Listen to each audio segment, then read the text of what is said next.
Welcome back to Bike Beat. Today we're reviewing a motorcycle that's been stirring up a ton of buzz in the ADV and dual sport community, the 2026 Honda CRF750L. It's the kind of bike that adventure riders and off-roaders alike have been asking Honda to build for years. A mid-weight machine that strikes that elusive balance between manageable size, trail-ready suspension, and long-distance comfort. And this year, Honda finally answered the call. The CRF750L is not just a step up from the 450L or a smaller Africa Twin, it's a completely new platform. Honda clearly designed this bike from the ground up to compete directly with machines like the Yamaha Ténéré 700, KTM 790 Adventure, and Aprilia Touareg 660. But Honda's approach is a bit different. It's not overly complicated. It's not overloaded with unnecessary tech. What it is confidence-inspiring, lightweight feeling, and thoroughly capable, whether you're carving up mountain passes or picking your way through rocky single track. Powering the CRF750L is a 749 cubic centimeters parallel twin engine. It shares its basic architecture with the Hornet 750 and Transalp 750, but here it's tuned differently, more focused on low-end torque and tractable power for off-road use. You get around 74 horsepower and 52 pound-feet of torque. On paper, that might not seem like a fire breather, but twist the throttle and you'll immediately notice how smooth, usable, and predictable the power delivery is. This engine shines on technical terrain, and still has enough punch to cruise at highway speeds comfortably. Honda kept the 270-degree crank configuration, so you get that nice twin-cylinder growl and more traction-friendly pulse. The torque is available early, right where you need it when climbing or navigating loose surfaces. And the fueling, well, it's classic Honda. Impeccably smooth. The throttle response is precise and confidence-inspiring. Even in tighter sections, the bike feels manageable and never twitchy. Add to that a slick 6-speed gearbox and a slipper clutch, and what you get is a drivetrain that feels far more refined than some of its competition. Weight-wise, we're looking at roughly 450 pounds wet. That includes the 4.5-gallon fuel tank filled up, which gives you excellent range up to 250 miles depending on how aggressively you ride. The balance is excellent. Whether you're standing on the pegs or sitting down on long tarmac stretches, the weight disappears beneath you. It's not featherlight, but it feels a lot lighter than it is when you're in the saddle. Now let's talk suspension. Honda went with a 43mm Showa USD fork up front and a ProLink monoshock in the rear, both fully adjustable for preload, compression, and rebound. You're looking at 9.8 inches of travel up front and 9.5 in the rear. That's serious travel for a bike that's also meant to be comfortable on road. And the good news? It works. Off-road, the suspension soaks up big hits and rough terrain without ever feeling wallowy or vague. There's enough stiffness to keep things sharp, but it won't beat you up on longer rides either. Even more impressive is how well it handles on the pavement. The front end stays planted through corners, the bike remains stable at higher speeds, and it doesn't dive under braking like some off-road biased bikes do. There's a level of refinement here that you don't always find in this class. You can tell Honda didn't just throw long travel suspension on a street chassis, they built this thing to go off-road first and foremost, and then dialed it in for road use afterward. Ergonomically, Honda nailed the layout. The bike feels slim between your legs, with a narrow seat and tank junction that makes it easy to grip with your knees.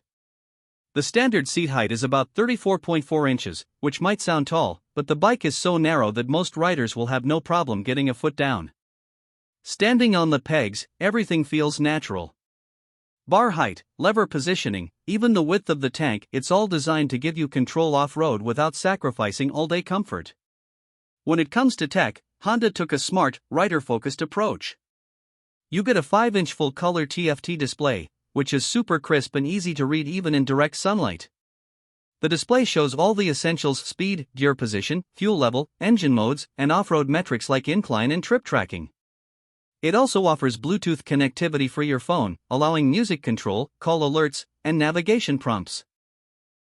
As far as rider aids go, you get selectable traction control, or what Honda calls selectable torque control. It's got 3 levels, plus the option to turn it off entirely. There's also switchable ABS standard on both wheels, but with rear ABS disabled for off-road riding. Honda also includes 3 ride modes: street, gravel, and custom. Street mode is great for daily commuting and smoother throttle. Gravel softens things up a bit and tightens traction control. And in custom mode, you can tailor everything to your own preferences: throttle response, TC level, and ABS behavior. The wheels are spoked and built for real-world adventure, 21 inches up front and 18 in the rear. That means better rollover ability off-road, and more tire options for aggressive dual sport or even enduro riding. They're tube type, which may not please everyone, but it keeps the wheels simpler and more robust for hardcore off-roaders. The stock tires are Dunlop D605 Dual Sports, good for moderate trail use and light street riding. But if you're serious about off-roading or plan on racking up highway miles, you'll likely want to swap them out. On-road, the CRF750L performs better than you might expect for a bike this dirt capable. It's comfortable at 70 to 80 miles per hour, the wind protection is decent, and the engine hums along without too much vibration. The seat, while not super plush, is fine for 2 to 3 hour stints, and with Honda's optional touring seat, long days in the saddle become very manageable. Fuel economy is another highlight. Riders are reporting between 55 and 60 miles per gallon depending on terrain, which, combined with that 4.5-gallon tank, gives you true adventure range.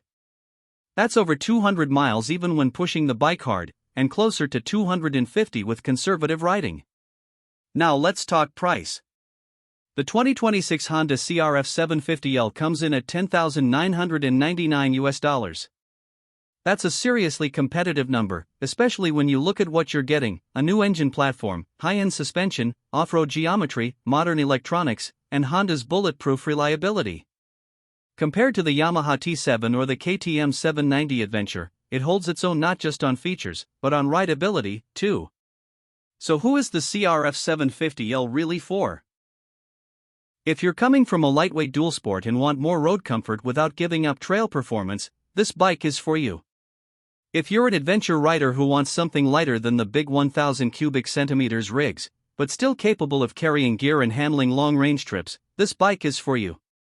And if you're someone who just wants one bike to do it all, to commute, explore, and disappear into the backcountry, the CRF750L is a compelling choice. This is a bike built for the real world, for riders who don't just want specs on paper, but performance they can trust in the dirt, on the pavement, and everywhere in between. Honda may have taken their time getting into the midweight ADV space, but with the CRF750L, they didn't just show up, they came to win. If you're looking for the perfect do-it-all dual sport in 2026, the CRF750L absolutely deserves a spot at the top of your list. Thanks for watching Bike Beat. Hit that like button, subscribe if you haven't already, and let us know in the comments: does Honda's new midweight crush the competition, or are you still holding out for something even more hardcore? Ride safe out there, and we'll see you next time.